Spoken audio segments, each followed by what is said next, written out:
ایک محدث تھے نا, وہ درس دیا کرتے تھے, تابعی تھے, مجھے نام یاد نہیں ان کا, کیونکہ ایک دم سے میرے ذہن میں قصہ آتا ہے نا, پہلے سے ہو تو پھر میں نام دیکھ کے رکھوں ان کا. تو وہ کیا کرتے تھے, درس حدیث دیتے تھے, پوری دنیا میں لوگ آئے کرتے تھے ان کا درس سننے کے لیے. ان کی ماں ان کو کہتی, ڈانٹتی کہ اٹھ کے مرغیوں کو دانا ڈال.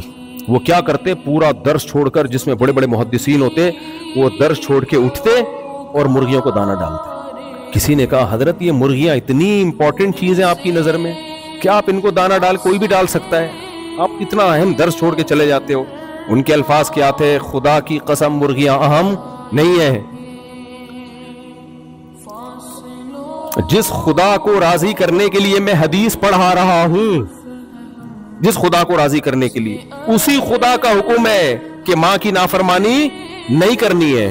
میں اگر نہیں کروں گا تو میں کیسے خدا کو منہ دکھاؤں گا؟ اللہ کہے گا تو میرے پیغمبر کی حدیثیں تو سنا رہا ہے, جن حدیثوں میں تو ماں کے حقوق پڑھتا ہے ان کو خود تو فالو کر نہیں رہا. تو یہ حیثیت اسلام میں ماں اور باپ کی, کہ مرغی کی اہمیت نہیں ہے بھائی, مرغیوں کو دانا کوئی بھی ڈال سکتا ہے, لیکن جب ماں نے کہہ دیا کہ مرغیوں کو دانا ڈالو, اب مرغیوں کو دانا نہ ڈالنا اس کی نظر میں گناہ کبیرہ بن جائے گا, گناہ کبیرہ بن جائے گا اس کی نظر میں.